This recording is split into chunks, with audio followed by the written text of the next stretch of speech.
Duckslayer says, "Don't worry, I've landed on my head plenty, and I'm okay." Right. Sure. Sure you are. Okay, 1 minute. I'm just going to, you're just going to grab a beer. 1 second.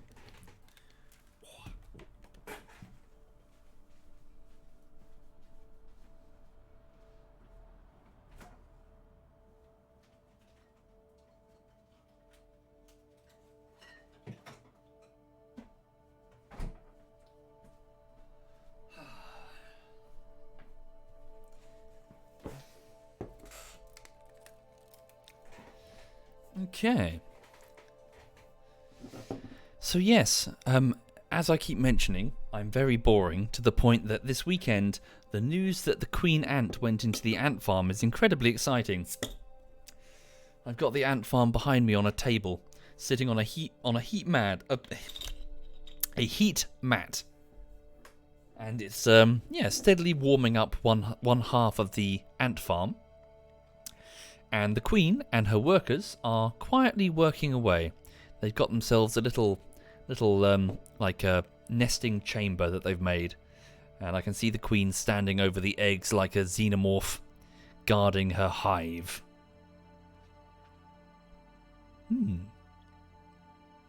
And, hi there, Bavin. Does the queen have a name? Her name is Millicent, as named by Maya, so Sinai's super hot girlfriend. And yeah, she's doing great. She's looking a bit small though. A lot of her mass has been converted into making workers. According to what I've read, apparently they'll be desperate for some protein. I've put in a few food options in their outworld, which is a smaller container with exposed to the air, which will replicate their go outside and find food type thing. But they only seem to be interested in the honey drop that I've put down. They're showing no interest to the pieces of insect that I've got, a mealworm and a cricket. So, yeah, maybe I'll try a different type of protein.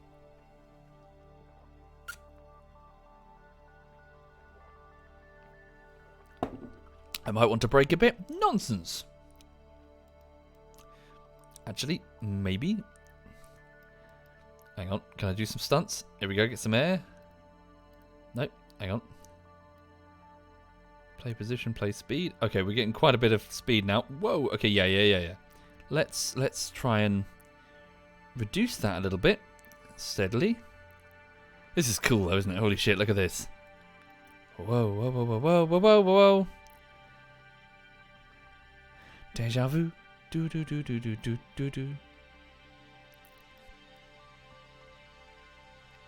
Oh, no, wait! Whoa. Flippity, flip, and... Wow, look at this. That's pretty resilient, this rover. Oh shit, I shouldn't have said that. I really shouldn't have said that. No, we're okay. Just don't land on your head. Good advice.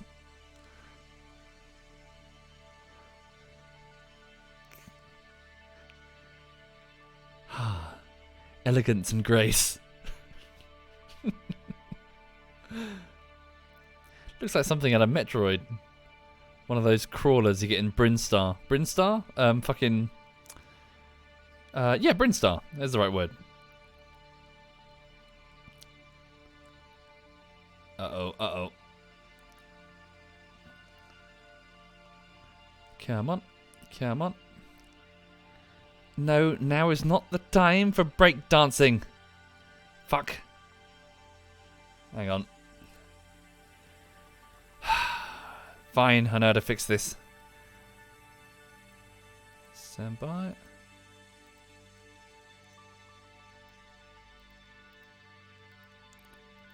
On. Yeah, reverse, pause, forward, play position.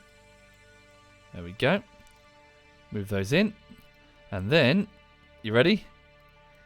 Dun da da da dun da da da dun da da da dun da da da.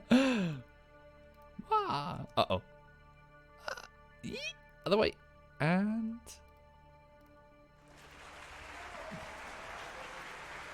Da, da, da, da, da, da, da, da, da, da, da. No, no, no, no, no, no, no, no, no, no. Shit, other way. Fuck, ass. What are you doing? No. I think my rover is sarcastic. It's clearly taking the piss. How do I do this like in a quick way? I'm having trouble initiating the cowl. There we go. Right. There we go. And up. Right, there we go. And then down. Whoa, shit. Damn. That was actually quite valuable. Oh well.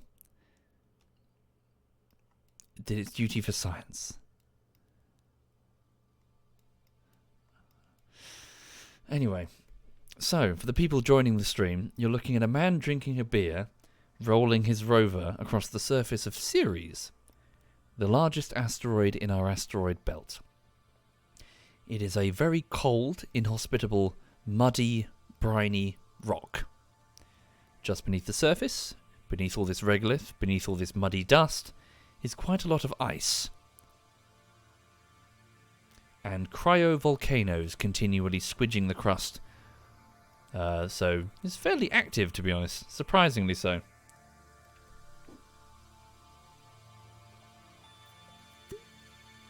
What's the rover for? Science. We're here to learn about Ceres. Okay. When am I going to get a camera for the ants? I'm pondering it. If the ant farm actually kicks off, it's not, it's not ready yet. She's only got a tiny group of ants and they're not moving around much because, they're only nanitics, the basic ant, the basic package. Where is the electrical charge displayed? Right here, the first bar. Right, how close do you think we are? Oh god, no, we're quite some distance away. Are we in the lowlands already? Ridges. We're here at the ridges. We'll take it. Transmit. We needed the ridges. Initiating transmission. Log gravity data and transmit for the ridges. Watch the power. Log pressure data and transmit for the ridges. Log temperature data and transmit for the ridges. And seismic data. Transmit for the ridges. I think that's everything, right? Uploading data complete. But you want to see the progress on the ant farm before and after? Fair dues, but it's really just a small, a block of plastic right now. I'm mostly keeping it covered with a dishcloth anyway. Uh-oh. Quickly open it. Oh no! Drat! It powered down before I could get to it. Is that it? Toast then?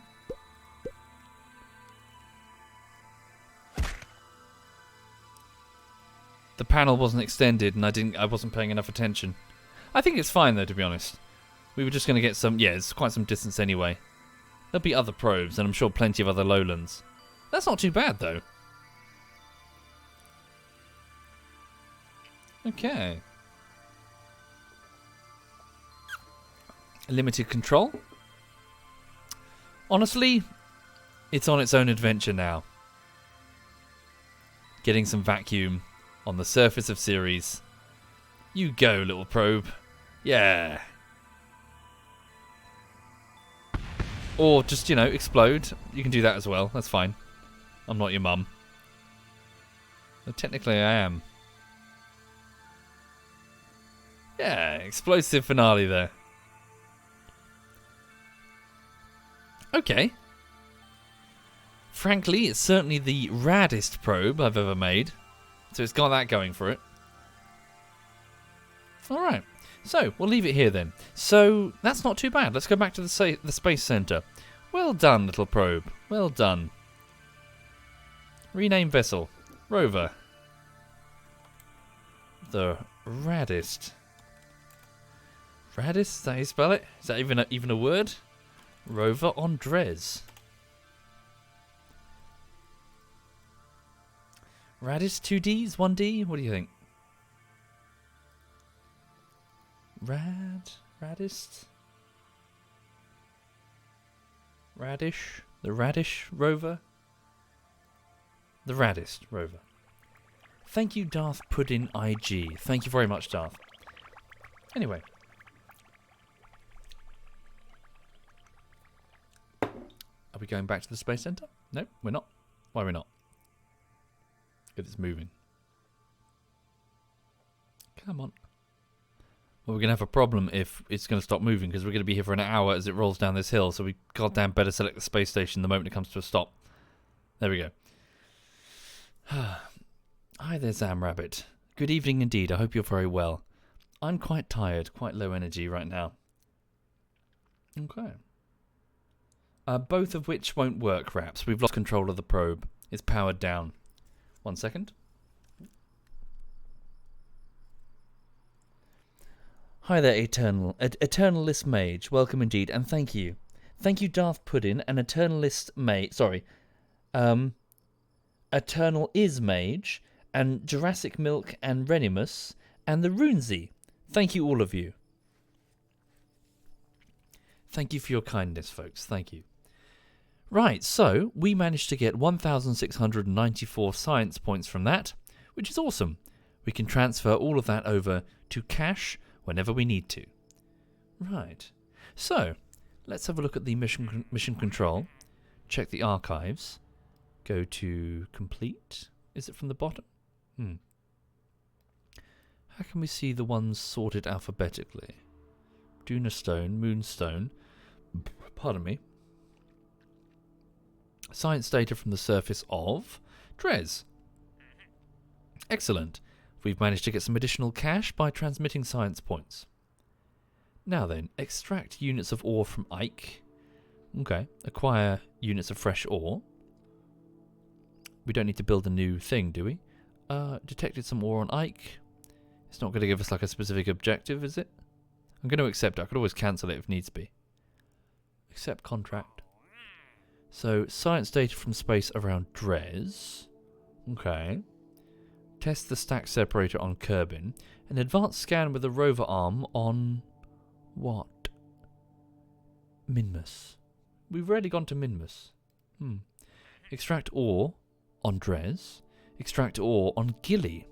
That's the moon of Eve, isn't it? We've never been there. Gather surface deployed seismic sensor science on the surface of Dres. Build a new surface outpost on Gilly. Conduct observational surveys of Duna. Well, I know what I want to do. I want to refuel the space plane and take it back up to Ike, meet Jeff, refuel, and then see if I can investigate the anomaly near Ike. So let's try that then, shall we? Let's see if the new fuel reserves that I've got will let me do that efficiently. Thank you, Mudov. Thank you very much, Mudov. So let's go over to Duna. Go to the tracking station, give it another week or so, then go over to Duna.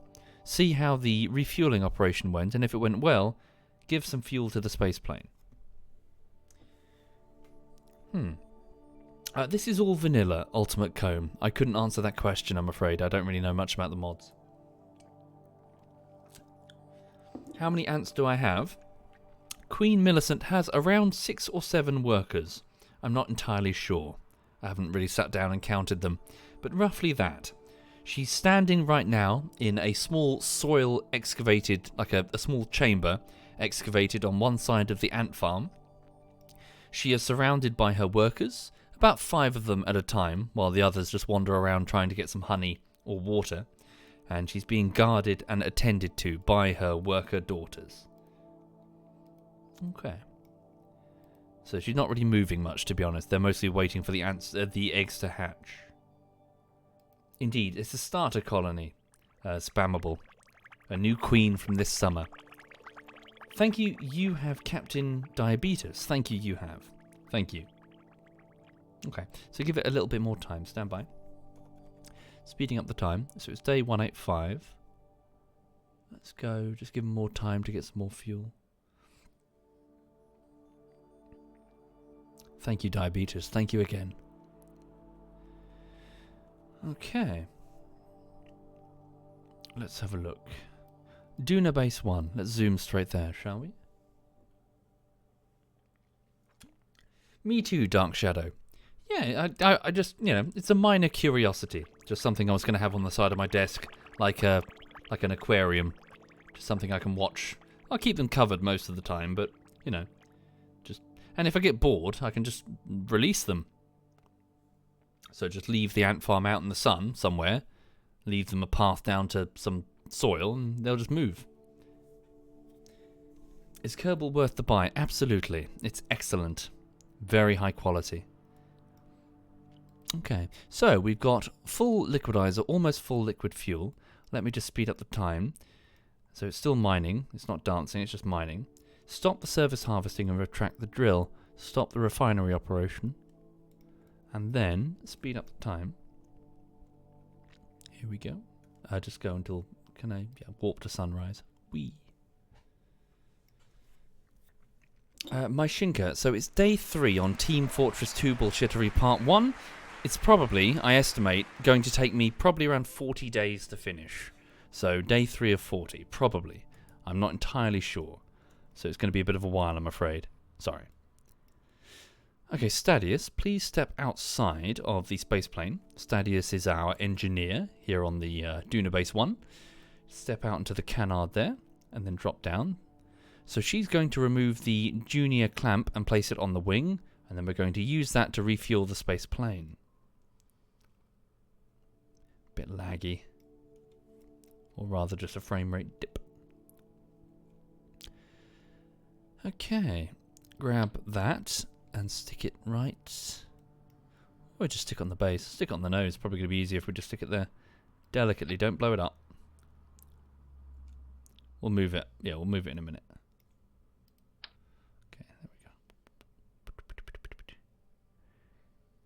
Come on. Cool. Yes, we're all very impressed with your laser. Arm it. Okay, Stadius, please step out of the way. Jeb, please take over. Thank you, Odorix. Thank you very much, Odorix. Thank you. Okay, Jeb sitting in the cockpit. Cannot deploy part. No, I don't want to do that. I want to see what he can see. So this is what he can see out the cockpit. There's the grabber arm. It's going to just swan on over here and lock on. Thank you for doing that, Odorix. Thank you. Did my engine replacements on the spacecraft go to plan? Nope. Went very poorly, I'm afraid. They wouldn't detach, to my frustration. So, I'm going to have to send a replacement space plane. Good evening, Birdie. Good evening indeed. I hope you and the cat are very, very well. Thank you, M4Av. Thank you very much, M4. And thank you, Lord Jereg. Thank you very much.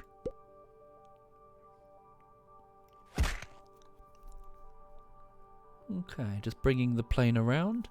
Before we leave, we must remember to have Stadius replace the parachutes. Get them back in place for the return journey. Okay. Thank you, copious amounts of bingo. Okay. Stop. There we go. And then switch the brakes off. And then use the wheels to steadily power forward. Do we need more friction control? Up. Friction control increased. Brakes increased. Friction control up. Brakes up. Can we drive forward, or do we need a little puff puff for the engines? Give it a little puff puff. There we go. Any thoughts of Dark Souls winning the Golden Joystick Award? None, really. Sorry, no opinion. Okay.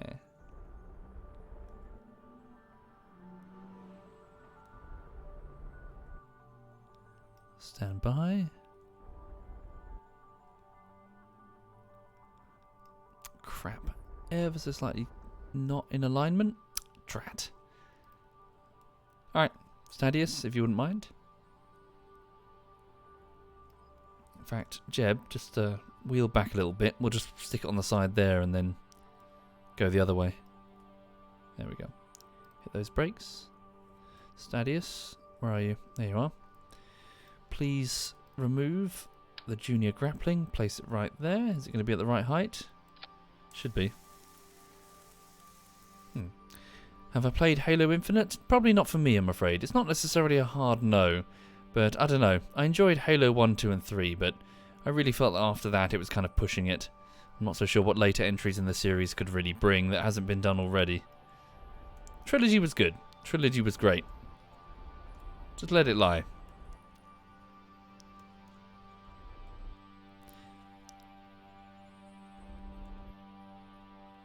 Come on. No. Come on. You know you want to.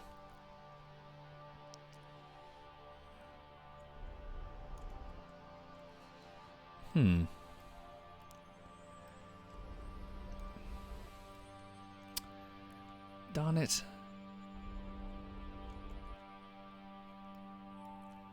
It's not an easy surface to grab, is it? Thank you, Jack's Headroom. Thank you very much, Jax. Hit the brake.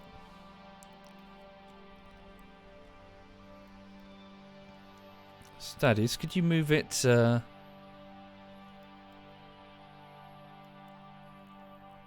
sure, really. Should have done it. We've done this before. Try and grab a leg. Just put it under the nose and just try to grab one of the legs. There we go. Alright.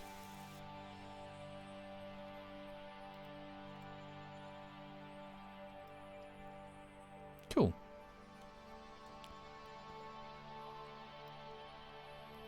And forward we go.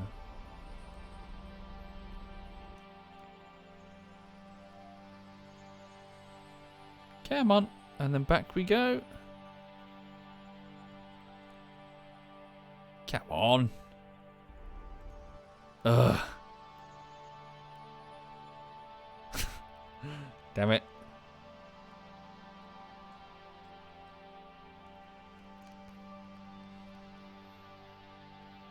Rearm the claw, do you reckon? Disarm. Arm.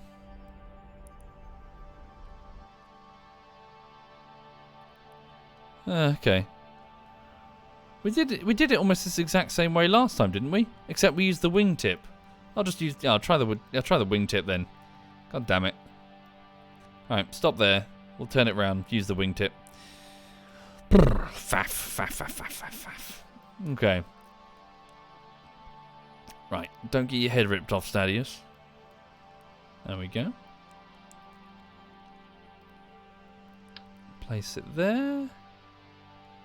Just place it on the ground for a minute, then shimmy on over.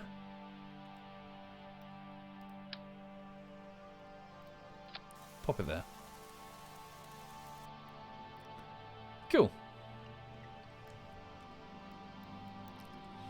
Right, there we go. Initiate SAS. Switch off brakes. No, that's correct. Yeah. Reverse it a little bit.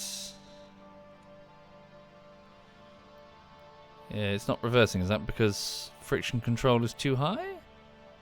Probably. Down friction control. There we go. Coming around. Lovely. Don't grab Stadius.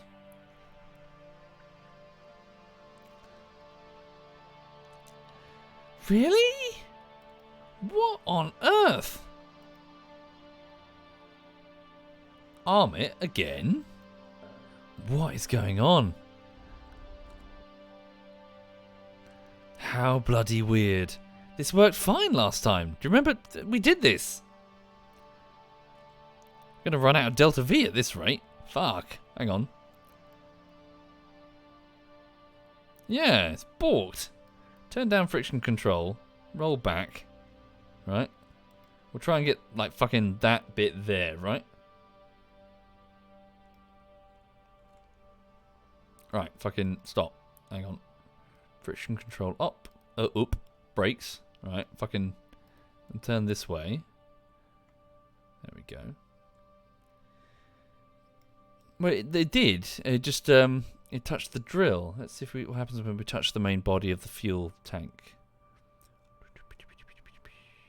There we go. Right. Just needed a proper surface. Alrighty then. So then all we do is we go over to the fuel bits and we go Yeah, might as well select all the fuel things. Actually, where is the fuel? There's liquid fuel, there's oxidizer. Stand by. Yeah, just fill. There we go. Ah, wait, we need liquid fuel. There we go. And oxidizer. Out. Wait, what? What on earth? Transfer the liquid fuel up there, then we'll transfer both. Pin and pin. Unpin. Ooh, pardon me. Nope, shit. Ah, fuck. Hang on. Stop it. Cool. There we go. Right.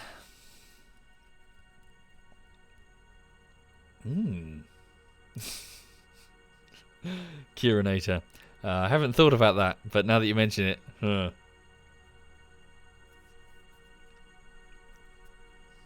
Okay. See, I'm sitting here smiling while sipping my beer, reading the chat. Sort of assessing my options. Option 1 is I time out Birdie, removing her mod sword, but that will just make a martyr. And then it'll never die. Option 2 is to ignore the chat entirely, but the chat has an awful habit of repeating things forever. I made a misspelling once when I said cheers with a J instead of an H, and the chat is still doing it. Like, 4 years on. So I'm in a bit of a lose-lose situation here, aren't I, chat?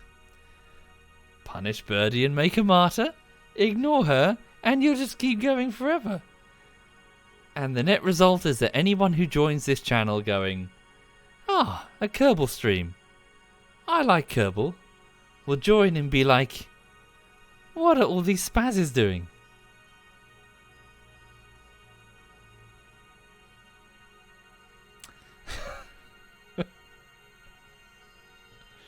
I will ponder this option by drinking beer.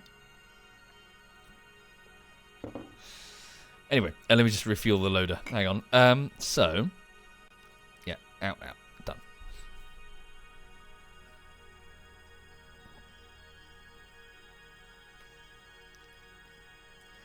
So, yeah, I mean, I wonder what the cause of this is.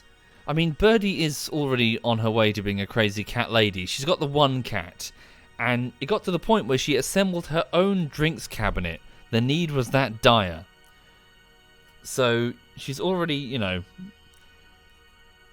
I'm not saying she's middle-aged yet, Birdie, but you know, it's in the near future. Like, it's on the horizon, steadily getting closer. So... the warning signs are here, really. Birdie is not an alcoholic, she says. You know, that's exactly what an alcoholic would say. Thank you, Plutaroxo. That's very kind, Plutaroxo. Thank you for doing that. Thank you. And Jack's Headroom and copious amounts of bingo and Lord J. Hereg. Thank you. Takes one to know one. Hey. I just held up my beer to the camera. You can't even see me. Why the fuck did I do that? Birdie, I have 6 bottles of whiskey sitting quite literally underneath the hoodie that you bought me. Yeah.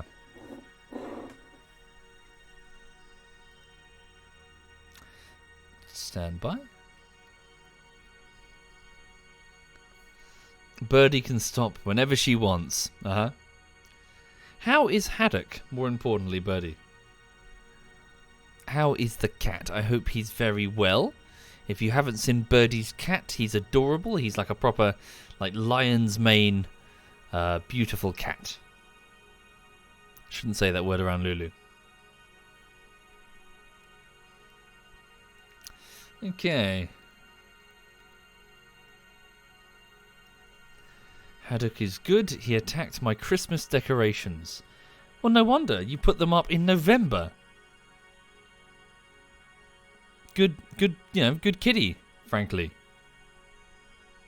He's fucking, what the fuck?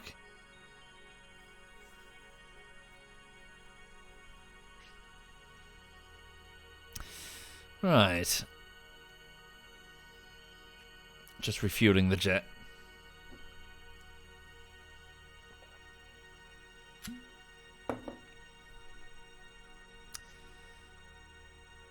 November is a sensible time to decorate. Is it? Is it really?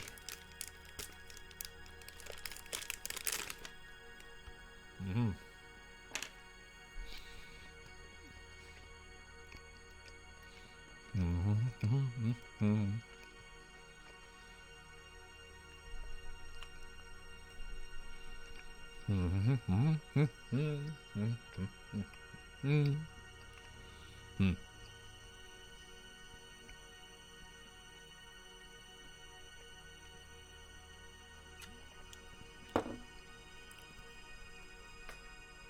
Right, so I was just munching some chocolate there.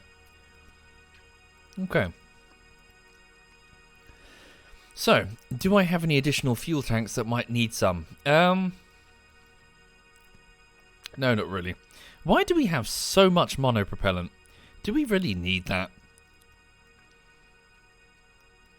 No. Let's take off most of that monopropellant. It's just weighing us down. Can I transfer it over to the station? No. Just move the whole damn tank. And we don't need all of these solar arrays either. Yeah, move the spare weight that we do not need. Okay. Have we finished refueling? No, we haven't. 1 minute, sorry. So this tank up here. Finish refueling the remaining underslung tank. In. No. Out. Stop. What's the problem? Doesn't seem to want to work. There we go. Weird. Don't know what that was about. Anyway, for the people just passing through the stream, I'm very sorry. For the people passing through the stream, please know that I'm working on day 3 of Team Fortress 2 Bullshittery Part 1. So on day 3, I'm mostly working on the cutting right about now. So I'm going through trying to assemble the structure of the video overall. And yeah, so far so good. I've got these big, sort of, I suppose, like montages within montages. A sort of big compilation, which you'll see what it is. I'm not going to spoil it. But I'm just trying my best to build the structure of the video around it, which is an interesting challenge. I've also got this problem that, not problem, but opportunity, in that, you know how sometimes I like to outsource, like, gags to not an animator, like an artist who'll draw like a cartoon or something? I've got Source Filmmaker, which means I can animate stuff myself, and I'm rather excited to give it a go. Definitely going to give it a go. So, in a rather backwards fashion, I'm actually going into Source Filmmaker, and I'm just going to T-pose, a very basic animation for its different elements of Team Fortress bullshittery. And I'll go back after the fact and make it all proper and sexy. But, yeah, just to start with, like a medic doing a T-pose on a medic joke. Oh, damn. We can't actually move the big monopropellant tanks in this gravity. Never mind. We'll go with the lesser ones. Pardon me. Sorry. Whoops. Uh-oh. Whoa! Don't break the wing.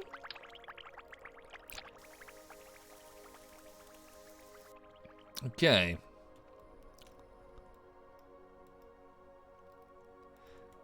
There we go. Birdie, how much have you had to drink? For reals? Are you shit-faced?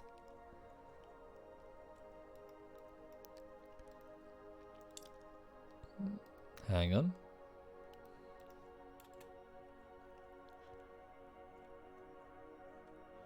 Yeah.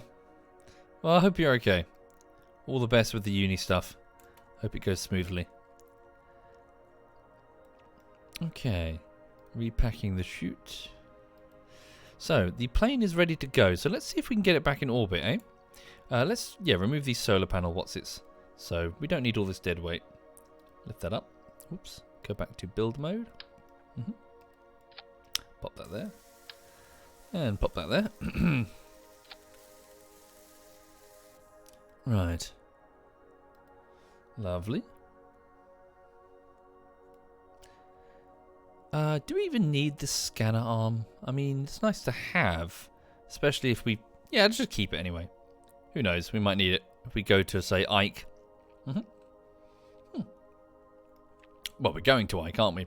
Stadius, I don't think you're needed, frankly. You can go back here. Alternatively... No, that's stupid. I was going to suggest put you in a harness in the cargo hold. That is stupid. You'll be killed if we go through atmospheric re-entry. That cargo bay is not sealed. Not properly. Okay, so step inside. Now, who's here? Malman, are you free? What about Daphne instead? Daphne, would you like to go for a ride? How much science have they accrued? Ah, they've got a full buffer full of it then. Please initiate the transmission. Level up the crew. Oh, wow, cool. We've got additional level ups that we can perform. Stop research. Yeah, begin transmission. So, transmit the science from the buffer. So, we've got 500 science, which we're sending back.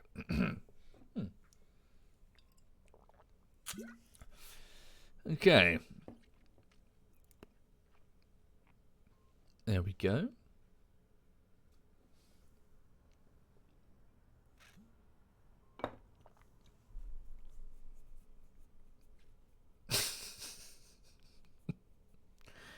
Birdie, what are you doing?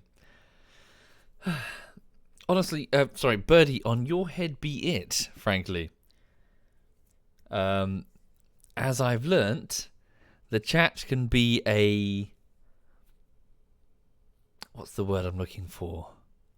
Nebulous entity? And one needs to be careful when one plays with that fire. So if you wish to, have... a herd, shall we say, of followers, don't come crying to me when you have 257 penis pictures in your email from, only some of them. Thank you, Neri, and Cocaine, and Panavar, and Pluto Raxos. Thank you very much.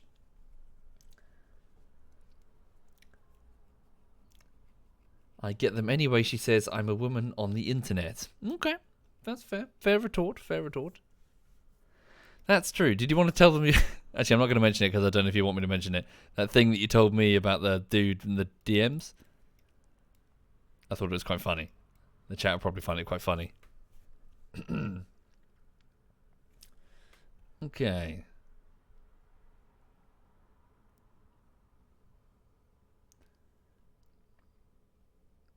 I don't want to speak because I don't know what I can say. I'm not at liberty. You sent me a message telling me about that guy, and I suggested go to the pet shop. You remember that conversation?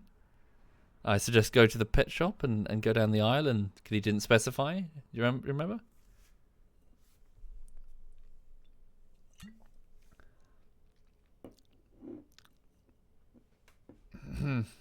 You not remember? Sorry, do you receive that? Just tell details without names. I'll just say it. Sorry. So you got a request. You got a how much for the feet pics, and then and then you were laughing at him, and I was suggesting he didn't specify whose feet. Go to the pet shop, go down the aisle, find chicken feet. They're a dog snack, and then send them back. He didn't specify. He didn't specify. Thank you, they call me Mr. Pig. Thank you very much, they call me. Thank you.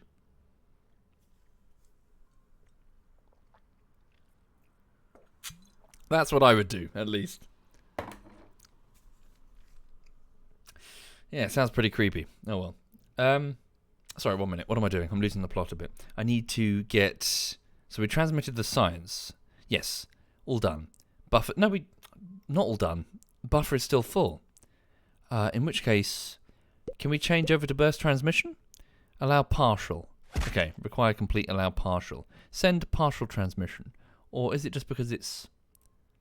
Hang on. Just wait until it's full moon. I was going to say full moon. Wait until it's midday. There we go. The sun is at its brightest. Okay, then send the transmission and see if we can get away with it. Okay, require complete. Wait, what? Require complete. There we go. Transmit the science. Here we go. Transmission beginning. So hopefully there's enough light on the solar panels there that it will work. Hopefully. Yeah, looks good, I think. Yeah? Yeah, should be fine. Let me just pop some music back on. Sorry, despite me being super tired, it's getting quite late. Yeah, I guess it's a very low energy type stream. Let's try this one. I guess it's a very low energy. Sorry, my bad. Yeah, I would like to see if I can get them back up in orbit. That'd be nice, because I want to see if we fix the little problem that we've got with the space plane not having enough fuel. I wonder, let me just have a look around. So those engines were a waste of time. Reaction wheel cargo.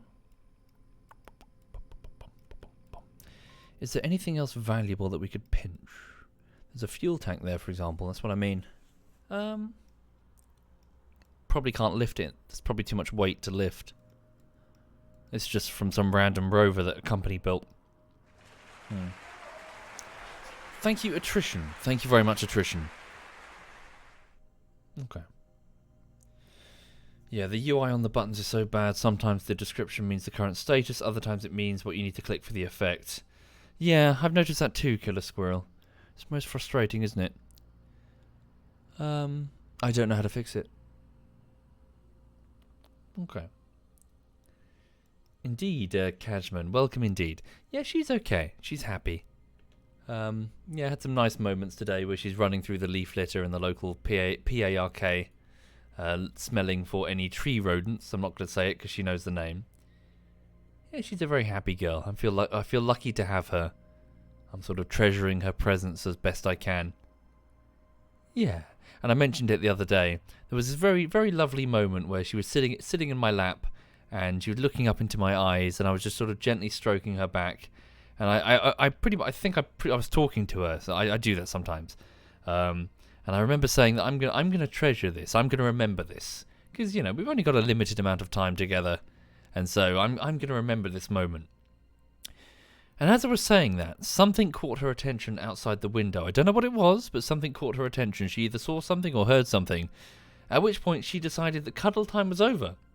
Cuddle time had concluded, and she bolted upright and then jumped from my chair to the sofa, kicking me in the left testicle. Yeah, I'll definitely remember this dog, that's for sure. Fucking caned. She squashed my testicle against my thigh. I was like, ah.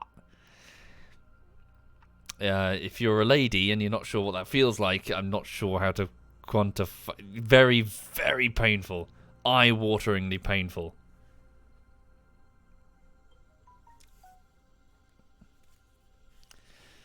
Okay. Oh God, she's spamming me on Twitter now. Birdie, you're drunk. Oh no! Oh, it's a picture of Haddock. Oh, look, he's so cute. He's such a handsome cat. Holy shit. Birdie, sorry, I'm talking about Birdie's white-haired cat has got this beautiful, almost it's just fluff, but he's got a huge amount of fluff around his neck, and it looks like a lion's mane. Mane. Yeah, sorry, mane. He's very pretty, very handsome cat. Yeah, toasted marshmallow. Right. Transmission complete. All right then. So, Daphne, would you like to step outside and initiate your flight thingy? Boop. So, instead of Stadius, we're going to send Daphne. Why? So she can operate the scientific equipment aboard the space plane if we can get to Ike. So we're going on a mission to try and investigate an anomaly that we spotted on Ike, and along with just doing general scientific experiments that we couldn't do with the dinky little probe that we sent years ago. So we'll disconnect, have Stadius remove the grappling arm and place it somewhere on the plane. And then we'll launch and see if we can get up there. So stand by. Releasing.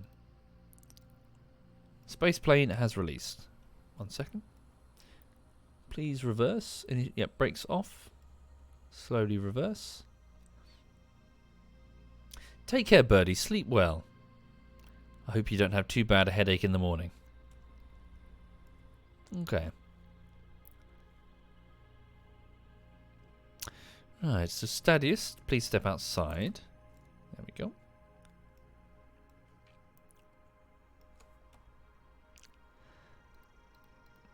Alright. First step is admitting that you have a problem, birdie. First step.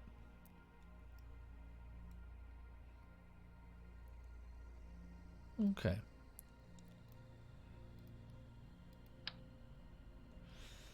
Now, place the arm there, just for now. Cool. And then Stadius can stay here. She's already performed her mission. I sent her up to go and fix a satellite, and she did, yeah, she performed wonderfully. So well done, Stadius. Come back inside.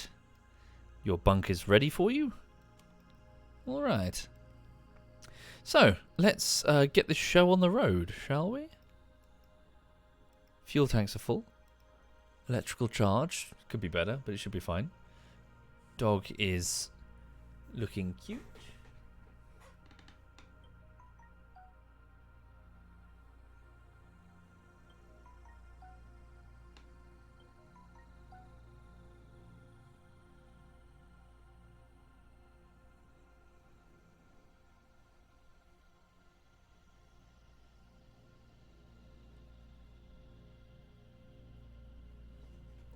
She's a very happy girl.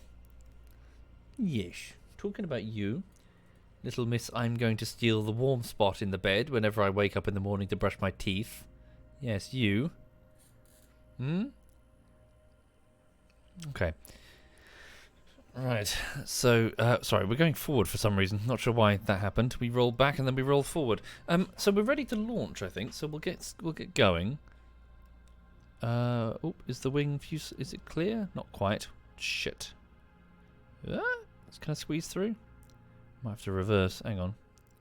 Go the other way. We can launch here, truth be told. Just want to make sure we get a decent. You're right, honey. We get a decent launch somewhere. Where are we going anyway? We're going to be going eastbound, so 90 degrees. Alright. So we are... Yeah, we're very low. We're very close to sea level. We're only 1,600 meters, which is most frustrating. I should have gone way higher. Should definitely consider relocating the base to that tall mountain that I spotted. So where's 90 degrees? Hold on. It's that way, isn't it? Alright. So... yeah, we're going to go up that hill and launch. Oh wait, where the hell is it? North, east? Yeah, it's this way. Sorry, I was right the first time. Did I replace the parachutes? Yes, we did. We're good to go. 220, and then... yeah, there it is, right? 180. Wow. In the direction of the sun. I'm so confused by the nav ball. I think I'm blind. Hold on. Reverse.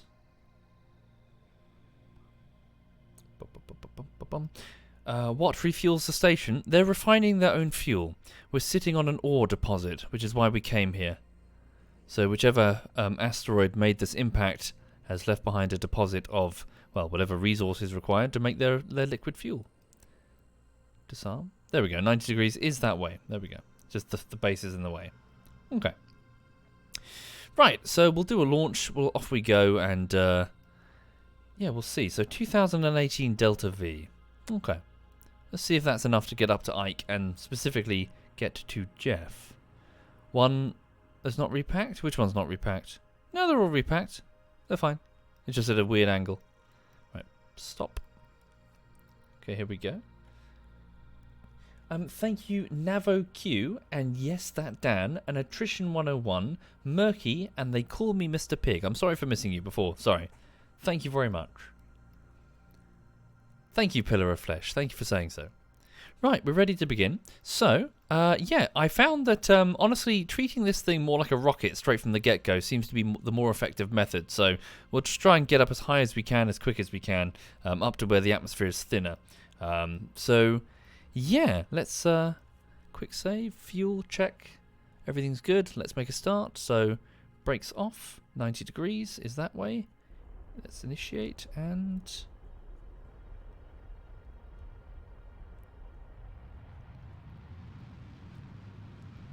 let's go, let's go, let's go.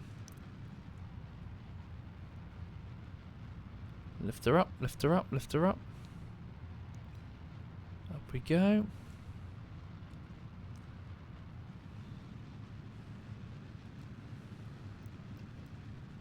Gears up. Reduce the drag. Hey, honey. Let's go, let's go, let's go.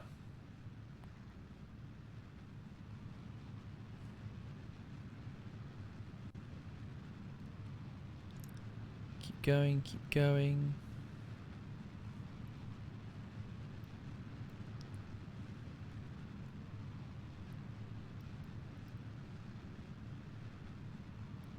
Yeah, she fancies a cuddle.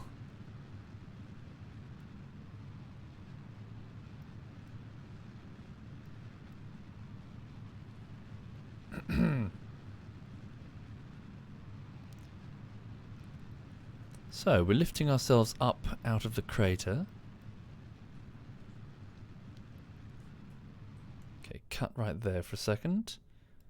Drift a bit closer to the apoapsis. Just, yeah, keep the profile. We're still in the fairly dense part of the atmosphere, so don't turn the craft to create a shit ton of drag. Okay, so we're 1 minute from the apoapsis. So, atmosphere is getting thinner steadily. Repeat the burn. Keep going.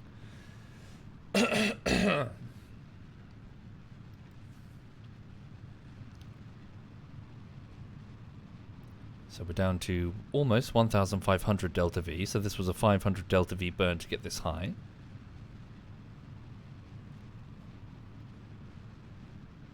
There we go. And let's cut there on 21 kilometers. What do you reckon? Should we go for an orbital burn on 21 kilometers, or is that too low? We'll do a partial orbital burn.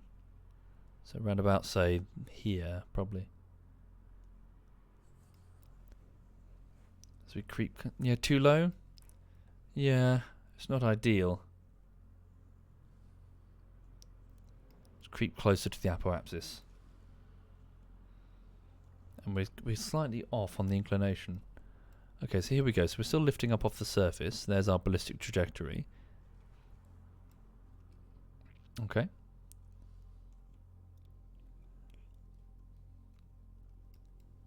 So we're currently almost 19 kilometers above the surface of Duna, Mars. Atmosphere is reaching about half thickness here.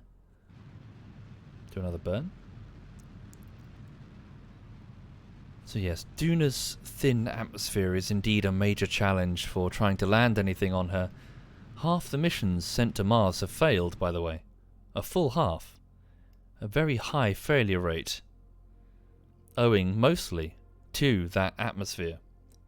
It's a bit of a ball ache to land anything heavier than a small rover. Small enough rover you can just drop it with big cushions. I'm not even joking. Just large inflatable... well, just drop it in like a protective... what's the word I'm looking for? Like a expanded cushion of air. Pressurized gas that you expand and then drop. But, yeah, anything chunky is going to really struggle. Okay. Yeah, like a ball of... Yeah, like a whoopee cushion type thing. Airbag. Yeah, just an airbag. That's the word I wanted. Sorry, I'm very tired. Indeed. Yeah, a good description, XP. Mars' atmosphere too thick to ignore, too thin to be useful. Yeah, exactly that. Right. So I'm going to get ready to do the orbital burn. Atmosphere is getting quite thin up here. Initiating orbital burn. We've only got 2 terriers, so I shouldn't think that I can push back the apoapsis here.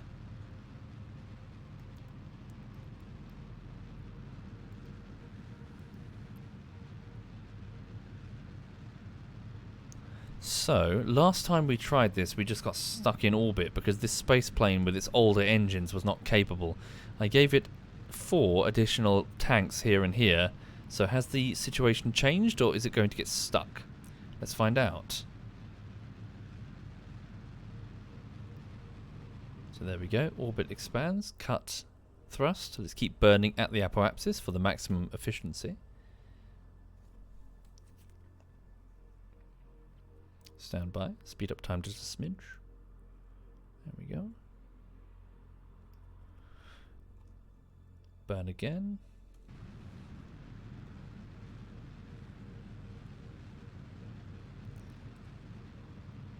Cut again. So, again, the comparison that I keep making about throwing a tennis ball. Throw a tennis ball over the garden fence. If you had the option, the ability to strap a rocket to the back of the tennis ball and trigger it at a predetermined time, when would you trigger it to make the tennis ball go the furthest? You could trigger it from your hand immediately, but chances are it would just slam into the nearby fence and come down. You could trigger it just before it hits the ground, but all you probably do is just accelerate it deeper into the ground. To make it travel the furthest, you want to trigger it at the point where it's furthest from the ground. The apoapsis. Which is exactly what we're doing here. Increase your speed on your apoapsis, and you'll travel further. Over the fence, over the next fence, past the chemist, down the road.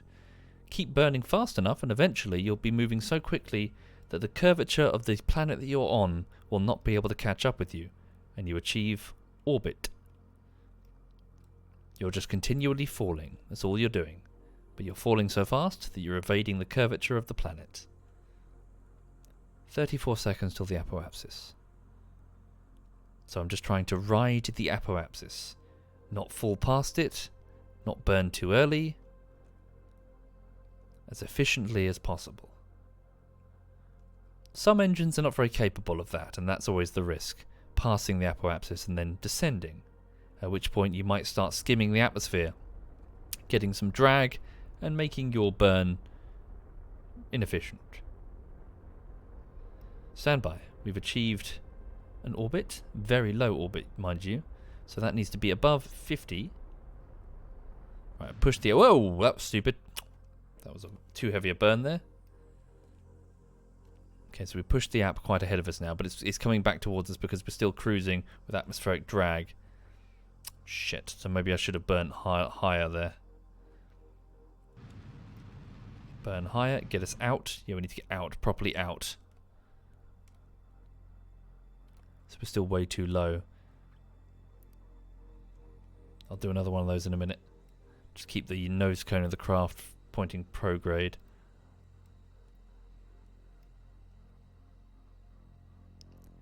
Actually, I should probably just commit, shouldn't I? Stand by. Yeah, just get us out. We need to get out of here. Pull us out of the atmosphere as quickly as you can. Up, and cut. There we go. Steeply as possible. Then point prograde, limit the drag. Alright. There we go. Space plane is on its way up. And then we'll just level out on the other side. And then 560 delta V. Whoa, of course. Of course. Now I remember. So that was the crisis, wasn't it? It's the fact that we put the base in an awkward position so we would have its inclination when we left. So I have to do an inclination fix. That's what's causing us to fuck up the delta V. Okay, I need to move the base, don't I? That's a stupid location for a base. So, where is that sexy looking mountain? That really tall mountain. There, look, see that one? It's still on an inclination difference though, but it's not as extreme. To be fair, actually, it's almost as extreme, but it's... Maybe the fact that it's higher up will offset. I mean, it doesn't look like it from there, but that's about 7 kilometers above the sea level. That could indeed be quite useful. What's that down there? First Duna landing. That's where we touched down. Our probe.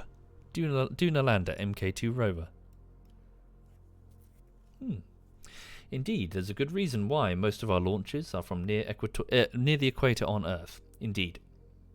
And also eastbound, the same direction that the planet is spinning, to pick up a bit of free delta V. If you go the opposite way, the opposite is true. You slow down slightly. It's also notable to make sure that your space center is, well, to the east of your space center needs to be the ocean. It assists with the recovery of vehicles, but more importantly, it keeps people safe in the event that something goes wrong. You do not want debris landing on cities. People are going to get killed. Okay. Right, so, speed up the time. Warp here.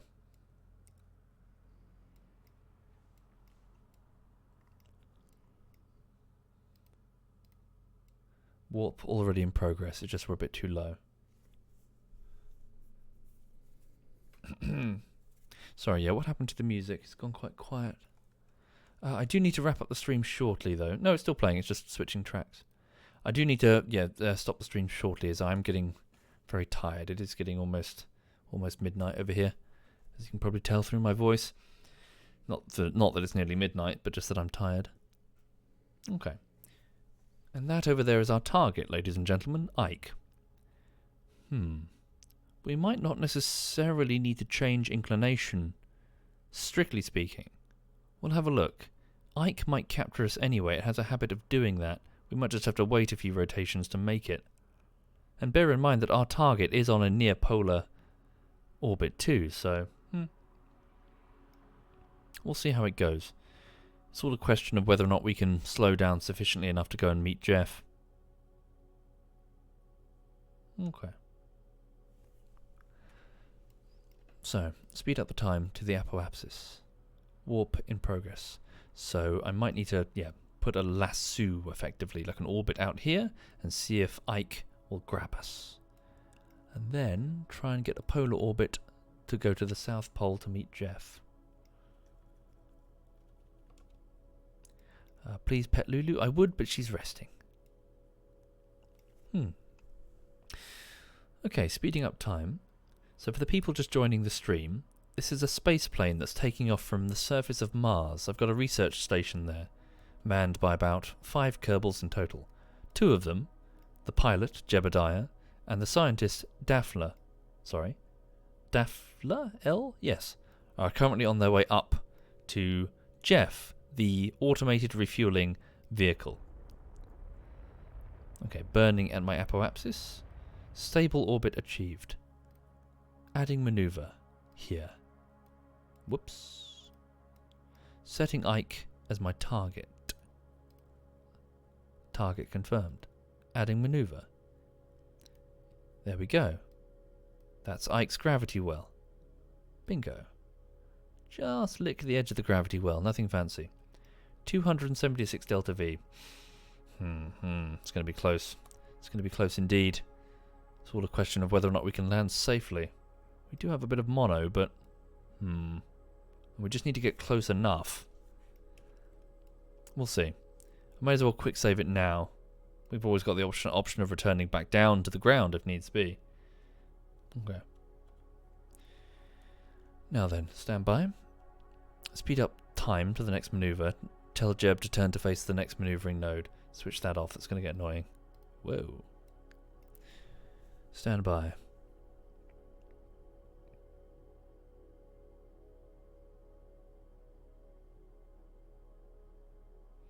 So I think in Kerbal Space Program, Ike does something particularly weird when observed from the ground at Duna. I think it's rotating at the exact same speed that the planet is, so it sort of wobbles stationary in the sky. It's locked, isn't it? Both tidally and orbitally. It's at a, what's the word for it? Geostationary orbit? Is that the right term? You know we put satellites up there whenever we want something to have like a... There's like a distance from a planet where if you put something there it will spin and pretty much get the same view of the planet as it moves. Geostationary? Geosynchronous? It's geostationary, isn't it? That's the correct term. Yeah, we use them for weather satellites, that sort of thing. But it happens to be that Ike is in that exact position, so you won't see Ike move up and down from east to west or whatever, as you would with any other orbiting body, especially Mars itself. The 2 moons move incredibly quickly over the skies of Mars. But here in Kerbal, it's different. So we landed on the opposite side. If we were on the other one, we could just look up and see Ike. Thank you, Mr. Hazelnut. Thank you for doing that, Mr. Hazelnut. Thank you sincerely. Whoops, guess who missed the burn? Because I was waffling.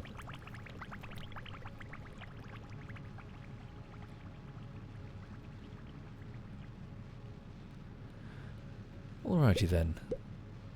I need to be quite careful. We need to save every single meter per second of delta V.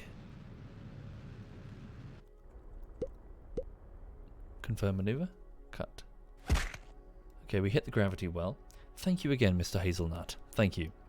So, let's speed up time over here. So that's 2 hours and 36 minutes and 59 seconds.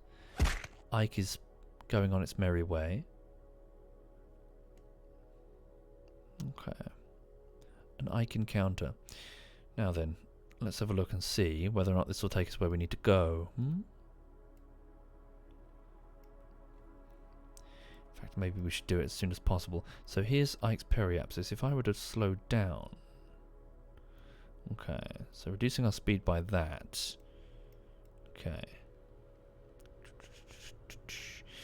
So, I was going to do the inclination burn there. It's still relatively cheap, to be honest. 100. Could have been cheaper if I did it earlier. I wonder if there's still time. 1 second. So if I did change my inclination, like so, 10 delta V, change the plane, like that, 20 delta V. Okay, and then go from the periapsis here for Ike, reduce speed. Second maneuvering node. I don't think I've done it right, have I? Stand by. No, I guess it wasn't the plane that I needed to alter. Nor the inclination. Peculiar. Speed? Speed. Huh. Pick up speed? Of course, pick up speed. Ah. I guess it probably wouldn't. Would that even be cheaper up here? I'm not entirely sure. So hang on, does this include both maneuvering nodes? 100. Maneuvering node 2. It does not change. Huh. We'll give it a welly. I've already quick saved. If it goes wrong, it goes wrong. Okay. Right, so that's 100 delta V. That leaves me only 165 delta V for a landing. I could use the mono, of course, and I do have Verners, so I do have options. Quite a bit of monopropellant as well. Probably as much as Jeff. Huh. Okay. Let's give it a welly. Turn round to face the maneuvering node. Alright. What are we doing? We're trying to meet Jeff, a refueler on Ike down here. Speeding up time. So 1 second, is this the total delta V of both maneuvering nodes or just the one? I guess we'll find out momentarily. So, maneuvering node 1 selected.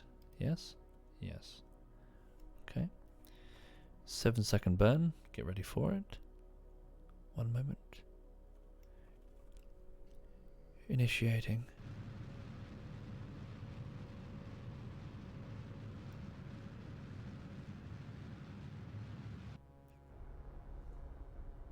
Maneuver confirmed.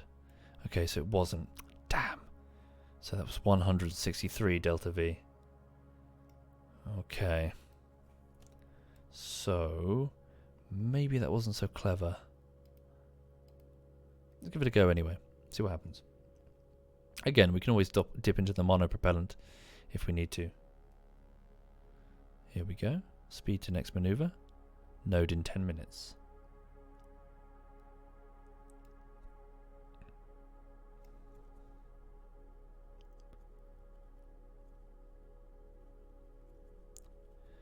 Initiating.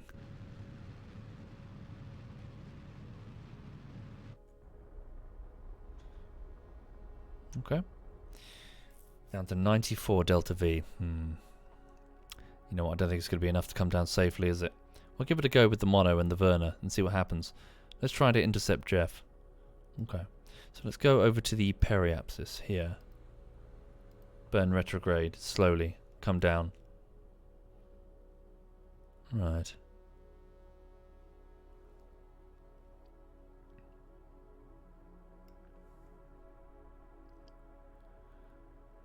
Stand by. Spinning the plane. Turning away from our direction of travel. Retrograde. Initiating tiny burn. Bring the apoapsis down. Down, down, down, down, down. 60 delta V. 40. Yeah, I think we're going to get stranded here, folks. There's always the option that Jeff can come up to meet us, but the trouble is it doesn't have engines that aren't just Werner's, so trying to get him to maneuver is going to be very difficult. Not impossible, but difficult. Stand by. Warp to Perry. Same maneuver. Turn to face away from our direction of travel. Retrograde. Reduce speed. Thank you, Mr. Hazelnut. Thank you very much.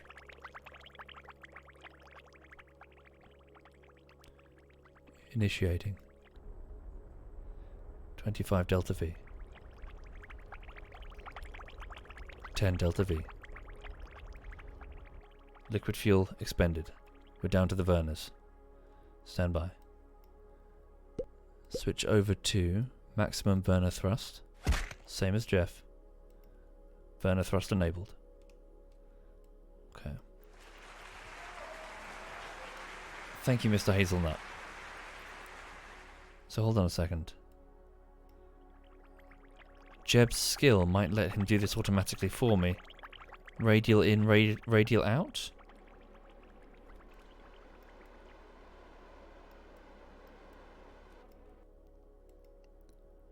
Enabled?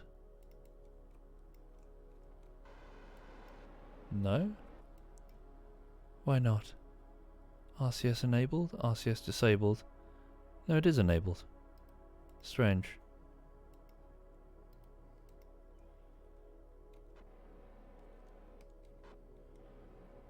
Weird. What's going on there? Are they both just disabled? Oh, no, wait. Of course, Werners are liquid fuel, aren't they? Damn it. Does that mean I... Oh, we can't do this with regular monopropellant, surely. We've got linear. No, I don't think we're going to do this, are we? No, okay. No, I don't think we can do this. That's frustrating. Is that Jeff there? That's probably Jeff there. Yeah. So, could Jeff come up and meet us? That's the next question.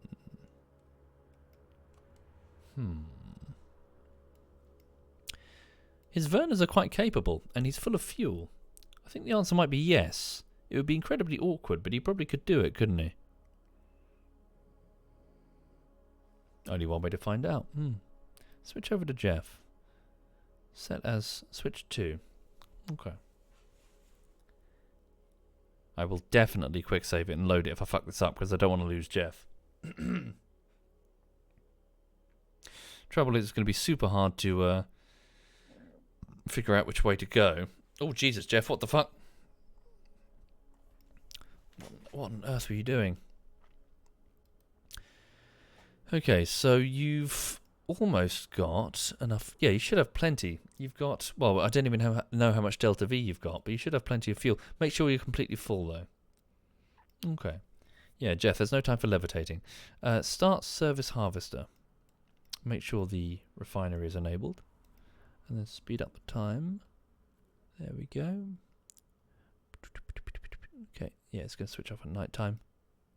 Oh, hang on. Are these activated? Shut down. Yeah, they're already activated. Alright. Take care. Have a good one, Burninator. Have a good one. Yeah, I need to switch this off and go to bed momentarily. Stand by. Just trying to get full fuel. There we go. Keep going, keep going. Start service harvester. Surface harvester. What's the current plan? Less of a plan, more of a really bad idea.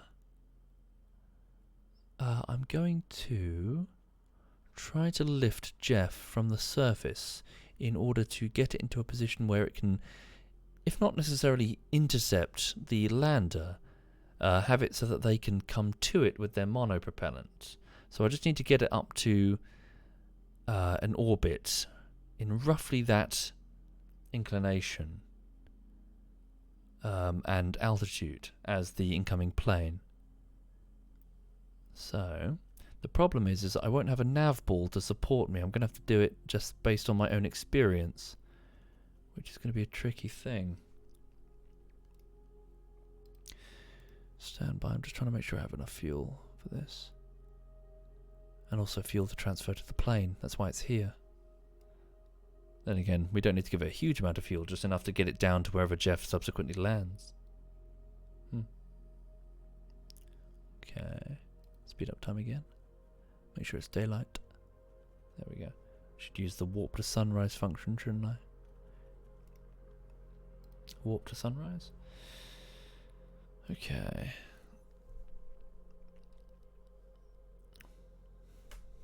Time warp complete. Start surface harvester. Very good. Okay, this should be enough, I reckon. Let's give it a whirly. I'm running out. I'm very quickly flagging, I'm afraid. Needs to be done now, otherwise I'm probably just gonna not have enough energy to continue. So, all those in, retract those. Stand by. Stand by. Retract. Now then, where are we going? Exactly what sort of bearing are we talking about here? Select the Duna plane as the target. Okay. Their orbit, 61-degree inclination. Is that their orbital info if I deselect them? 61-degree inclination, unset target. No, I think it's not sure what inclination that is. Okay.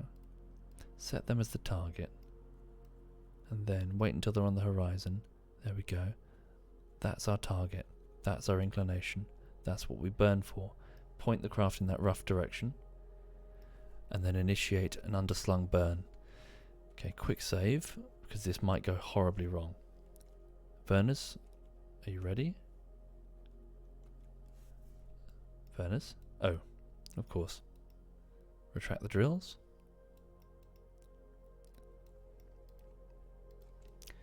Thank you, Tobub. Yeah, rapidly flagging though. Here we go. So, of course, we're pointing. Now, what is going on? I can't seem to control. Verners? What's up with you boys? You don't want to move? Did I disable you? Shut down the radiator. What have I done wrong?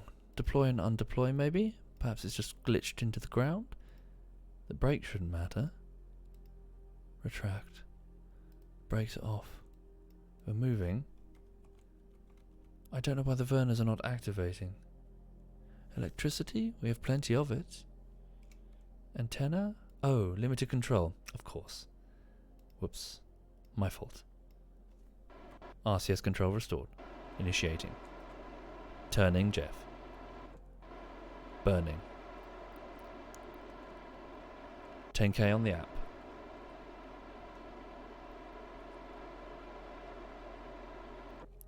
Pointing. Burning.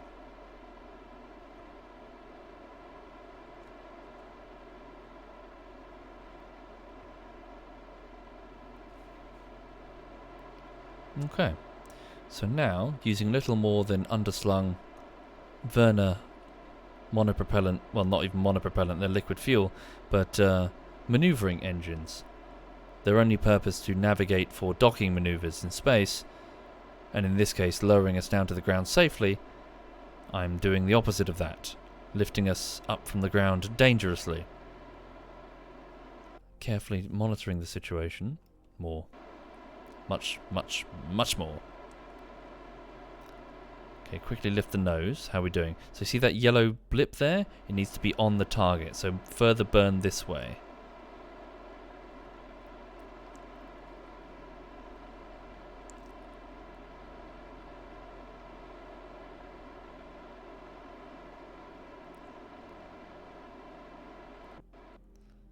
Okay. Now all we have to do is get in a low stable orbit near the plane. It's got its own monopropellant, so it should be able to meet us, I think. Okay, how are we doing? Ish. Okay-ish.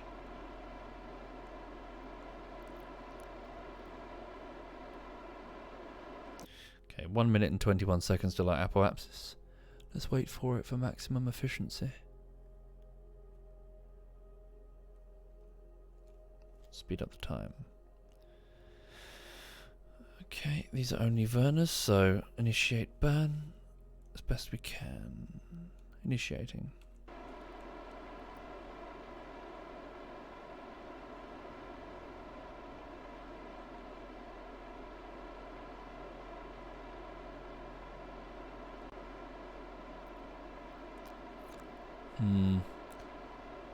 Looking at that fuel consumption, not even sure this is a wise idea.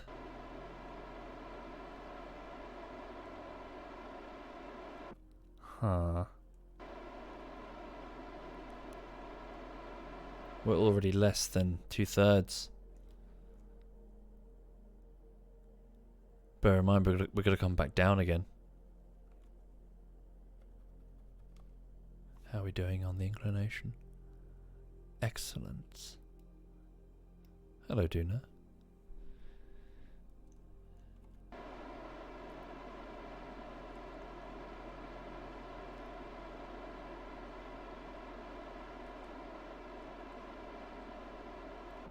Cut.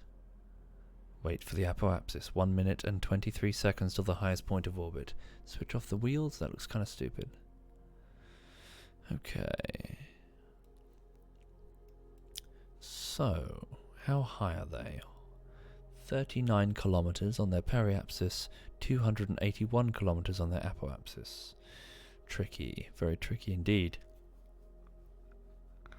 As long as I can refuel the plane, enough for it to come back down on its own, then I can just drop Jeff back down and make it drill again, no? Yes, yes. And we don't necessarily need to pick the pole again for Jeff. The ore deposits are very low elsewhere, but leave him there for long enough and he should get enough ore, in theory. Be tricky though. Okay. 36 seconds till the apoapsis. Burn. Indeed. Hello to the red planet. Stand by. Orbit achieved. Low orbit achieved. Very low, but it's an orbit. Warp to the apoapsis. Select the target. What is the inclination difference between me and them? 5.1 degrees. Not great, not terrible. Not too bad, to be honest. Very good. Okay, cut. So there's prograde. So stand by. If that's prograde, our prograde direction of travel, what exactly is normal and anti-normal right about now? Turn to face normal. Maybe I can do it automatically. No. Turn to face anti-normal? No. Radial out? No. Do this manually. Trust myself with it and my experience, not the computer. Turn to face. Bring around.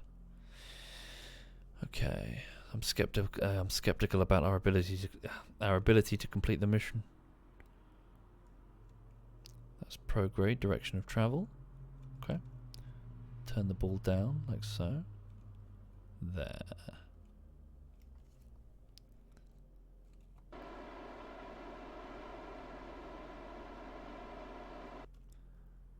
Keep burning. We're near the peri, pushing the apoapsis out. We've got a bit too far accidentally. Whoops. Okay. So now we extend the solar panel so we don't run out of power, and then we creep over to the apoapsis over here. In fact, 1 second. Let's be smart about this.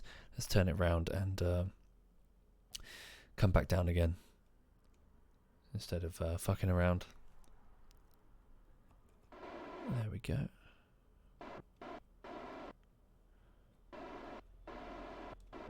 There we go. Confirmed. Warp over to our existing apoapsis. There we go. Right.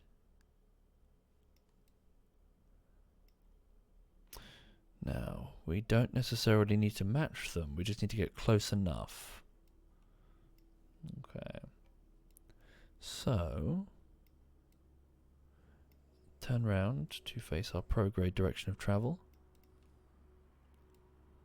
There it is. Very good. Switch to stability assist. Point down on the node.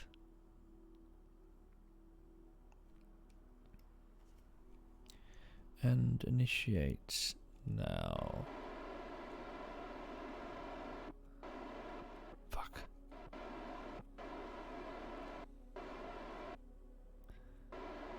Apoapsis climbing. What was the target? They're currently at 281 kilometers. We're at 80. Stand by.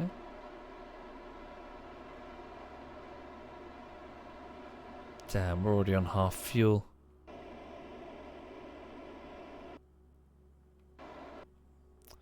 Okay. Leave it there. Alright then, so where's the next intersect with them? Trouble is, we're never going to be able to do anything complicated with any sort of maneuvering node. It's going to be on them, not us. Switch over to them. Damn it, but that means that'll quick save. I don't really have a choice now, do I? Okay. Switch over to the Duna plane. Right, so we'll use their monopropellant to try and intercept as best we can. It's going to be tricky though, to be honest. I'm exhausted, blind. I've had not a huge amount of sleep, and it's already near midnight after a long day of work. I'm very tired. Sorry, I really should be in bed. So, set Jeff as the target. Wait some time before we get a relatively favourable intersect. Here we go. See those orange arrows? There we go. So that's an intersect 1. Set an ascending node here to reduce the altitude. Where's the next intersect? Intersect 2? Okay, come down there. Okay, yeah, obviously we don't have the delta V for it, but we've got the monopropellant, and that's what we're going to use. 111 units of monopropellant. Maneuver in 1 hour. So it's a 6.2 meters per second delta V change. The mono should be able to handle it. Stand by. Hold still. Burning. So monopropellant is a mechanically simple, I keep mentioning this, a mechanically simple form of propellant for spacecraft. Typically just a chemical which is exposed to a catalyst, producing a lot of hot gas, or just gas, which in a laboratory condition is super inconvenient. But if you want it to do that, you can utilize it as a very straightforward form of propulsion. I think the Apollo program used hydrazine, which is why an incredibly toxic chemical, which is why you have all of those pictures, those photographs of men wearing full-on like protective suits on the landing pad when they were fueling up the shuttle program. You can still see them today, rows of men standing in hazmat suits to load the fuel. Dare they get any on their skin, you know? Could kill them. But yeah, the plus side is, despite the danger, is that, well, monopropellant is just very simple. Even in situations of loss of power, you can still control the craft just through a mechanical, mechanical action. Touch two things together, voila, you have propellant. Okay, so the downside, of course, is it's not very powerful, but you don't need it to be very powerful. You just need a little bit of thrust in space. In a vacuum, it's enough.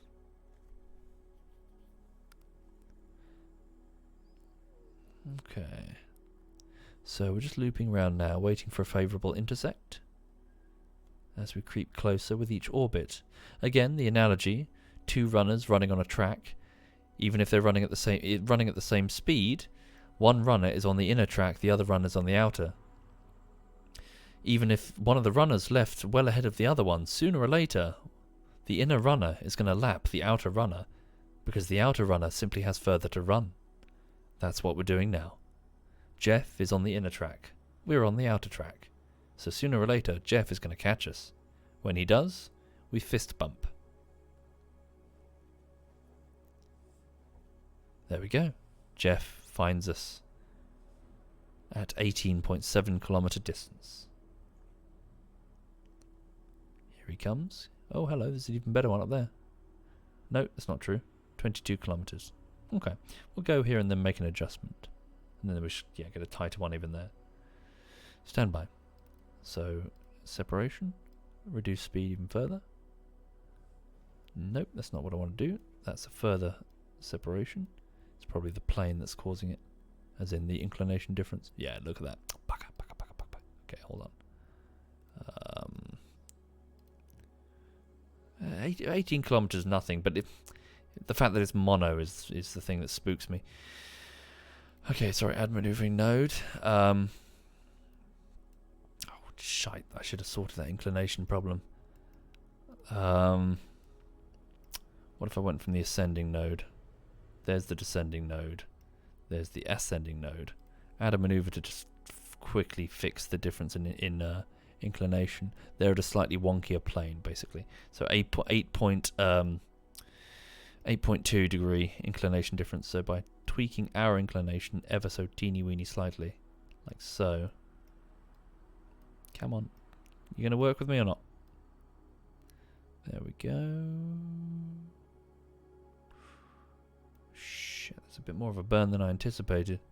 35 delta V. Shit. Fuck it, maybe I should just go for it. Hang on, what's the difference in go here, warp here. What's the difference between our relative speeds? Too much. It's this inclination problem. Okay, let's go from the descending node. It's higher up. Okay, so we have to match his plane. Jeff's at a completely different plane to us. Yeah, I should have done that maneuver earlier. Crap. Alright. When we were higher up. Would have been cheaper. Sorry, where is it? Down here. Alright, so 7.3.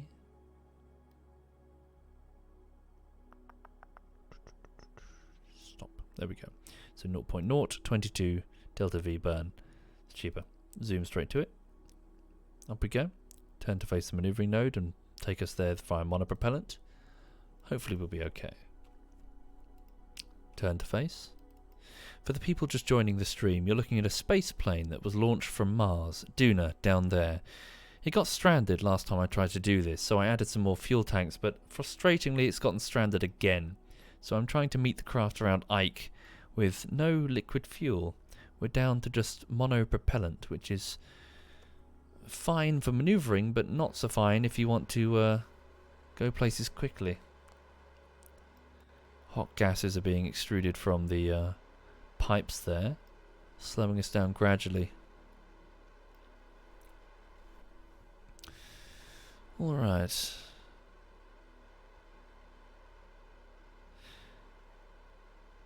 Indeed, CEO. Although construct isn't necessarily the right word. Modify existing craft. Shit. What about 80% of the mono?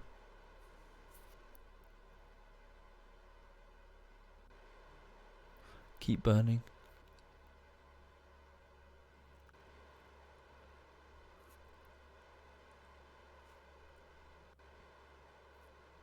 Okay. So this should fix the inclination difference, which means that the should be easier to get a better intercept. Thank you, Mirror Maximus. And I think reduce our relative speeds. Thank you, the Classy Man 25. Thank you, the Classy Man.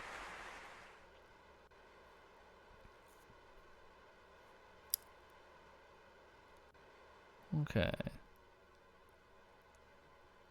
Thank you, you can call me Bert. Thank you, you can call me Bert. Much appreciated. Stand by. Confirm maneuver. Inclination should now match Jeff. We have an intersect of 10 kilometers distance. That's good. Very good. Add maneuver there. And then see if we can get even closer. So there we go. On the next intersect, can we get even closer? We might have to shimmy the plane along just a smidge. So for a 10 delta V burn, we can get, how close is that? 12 kilometers. Modify it further. Ignore the plane. Increase the speed. 14 kilometers. Reduce the speed. Stand by. 13 kilometers. Come on. 13, 12. 12 should be fine. We can cover 12, even with the mono, surely. 11 kilometers. Okay. What was it originally? Cancel that. 10 kilometers. Let's take that. Take the 10 kilometers. 10 kilometers should be fine. So, who's going to do this maneuver, though? Jeff or us? We better do it. Jeff has no way of easily managing this maneuver. Okay. So, warp to intersect 2. Stand by. Here we go. Warping. I know. I'm very, very tired, folks. I'm doing my best. I'm exhausted now. Switch that off. Stand by. Target speed is 20.8 meters per second. I presume slower than us. Turn retrograde. Stand by. Initiate SAS stabilization.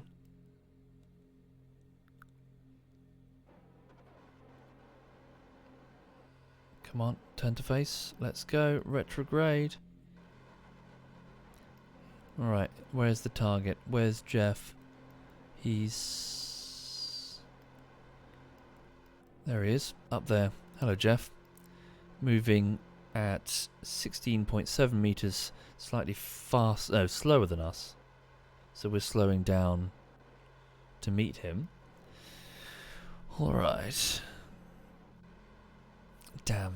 Are the underslungs slightly faster? They might just be.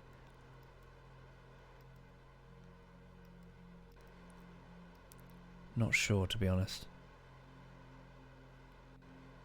Come on, just have to do the best. Do the best I can with what I've got.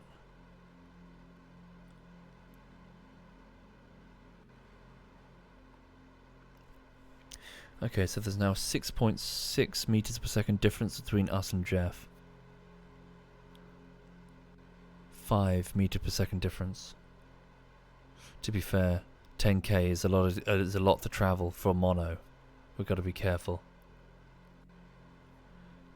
2.4, 2.1.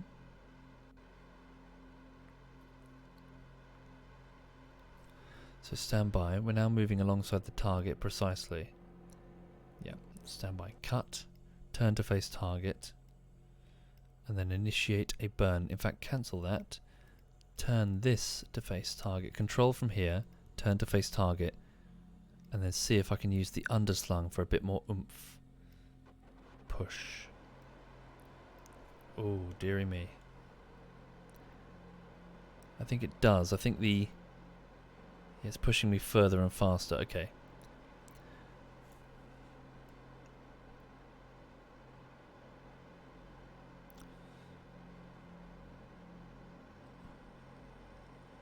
Shit, I don't think we're going to cross 10k in any reasonable time. Keep burning. Don't burn too much. I know. I've got to save some for the maneuver at the end.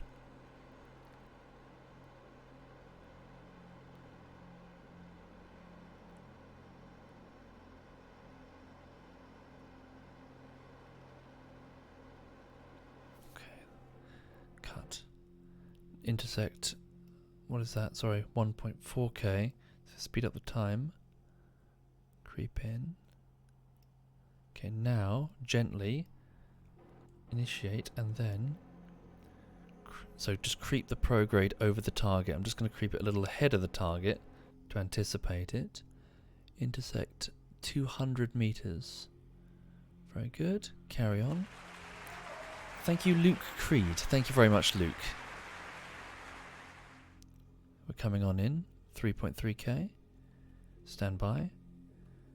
Initiate RCS and now do the opposite way. Start slowing down whilst keeping the target fixed. Here we go. Reduce speed just a smidge. Oh, it's going to be close, folks. It's going to be very, very close. Thank you, Twisty Golf. Thank you very much, Twisty. Thank you. Sorry, can I move the... Yeah, sorry. So that's the mono. Not good, eh, folks? 36, 35. Okay, just keep burning for now. Keep drifting.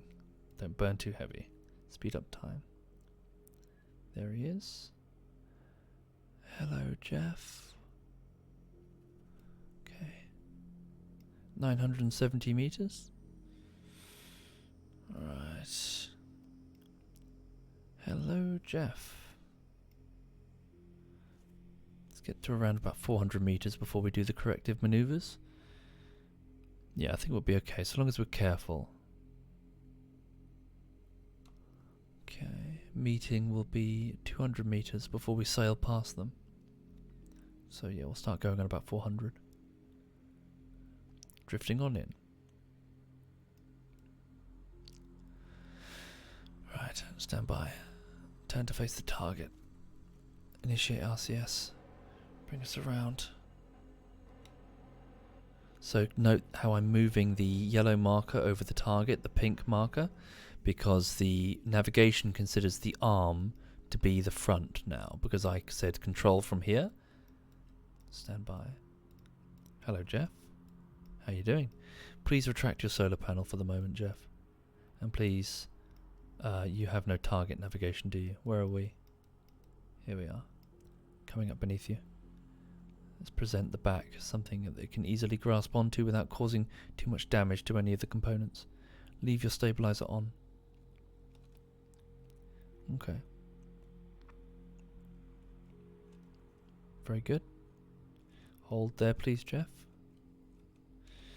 Switching over to this craft.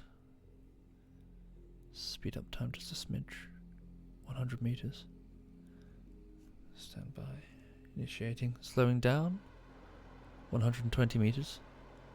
31 delta V remaining. Not delta V, monopropellant. Okay. 1.5 meters per second coming in. Arm is enabled. Jeff is ready. Maybe switch over to the nose cone. It's got its own. Yeah, switch over to the nose cone. Control from here and arm. And set that as our target. Please. Duna plane is the target. Turn to face target. There we go. Make sure that is our target. No target. Whoops. Target Jeff. Target. Coming on in. Hello, Jeff.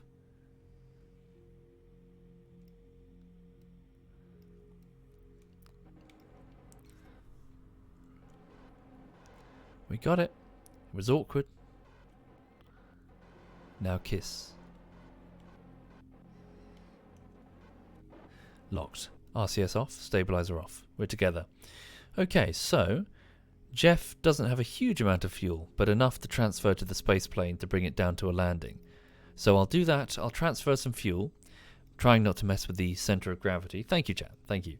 And then we'll send Jeff back down to continue the mining operation, and then wherever he lands, the plane will attempt to follow. Okay?